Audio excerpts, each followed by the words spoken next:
ইছামতি কালিন্দীর জল বিপদসীমার উপর দিয়ে বইছে, আতঙ্কে বাঁধের পাড়ের মানুষরা। নিম্নচাপের জের সুন্দরবনের বিভিন্ন নদীর জল বাড়ায় বিপদের আশঙ্কা দেখছেন বাঁধের পাড়ের মানুষরা। শহর এবং শহরতলিতে জলবন্দী হয়ে পড়ছে গ্রামের মানুষ। বসিরহাটে, বাদুরিয়া, টাকি তিনটে পৌরসভার বিভিন্ন ওয়ার্ডে জলবন্দী হয়ে পড়েছে পৌর নাগরিকরা। বসিরহাটের স্বরূপনগর ব্লকের বিস্তীর্ণ এলাকা জুড়ে ইছামতির জল বিপদসীমার উপর দিয়ে বইছে। যে কোনো মুহূর্তে ভেরিবাঁধ ভেঙে বড়সড় দুর্ঘটনা ঘটতে পারে।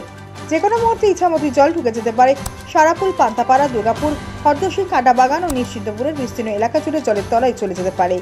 ইতিমধ্যে ধানের ক্ষেতে জল ঢুকছে। ধান থেকে শুরু করে সবজি ফসল চলে গিয়েছে জলের তলায়। স্বরূপনগরের সারাপুল নির্মাণ গ্রাম পঞ্চায়েতে দুর্গাপুর এলাকায় ইতিমধ্যেই বাড়ির বস্তা দিয়ে জল আটকানোর চেষ্টা হচ্ছে।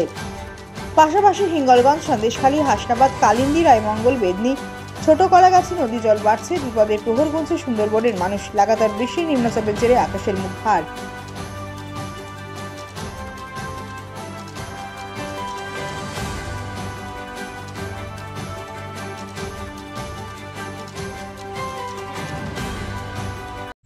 ও কাকল, পটল, ধান সব সব বুড়ে গেছে, সব বুড়ে গেছে। আর এই যে অবস্থায় কি হতে পারে? এখন এই যে অবস্থা, এখন এর যদি ভেঙে যায় তা আমাদের এখান থেকে তো সব তলি যাবে, আমাদের এই ঘর বাড়ি সব তলি যাবে। কতখানা গ্রাম আছে এর ভিতরে? ও অনেক, দুর্গাপুর আছে, পান্তাপাড়া আছে, এখান থেকে ও শ্রীরামপুর আছে, হ্যাঁ, এটা সব যাবে। ওদিক কাছে আমাদের এপারে এই কটা গ্রাম সব চলে যায়।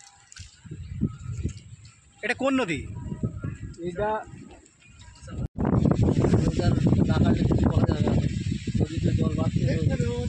এই জায়গাটার নাম কি? দুর্গাপুর ভোলার ঘাট। এই আজকে তো সারাসারির গোন আছে, আজকে কি ভাবছেন আপনারা? ভাবছি বলছে এই রাস্তায় এখন যদি কিছু না দেওয়া হয় তো নদীর জল আমাদের গ্রামে ঢুকবে। কি নাম আপনার? রণজিৎ খান, কোথায় বাড়ি? দুর্গাপুর।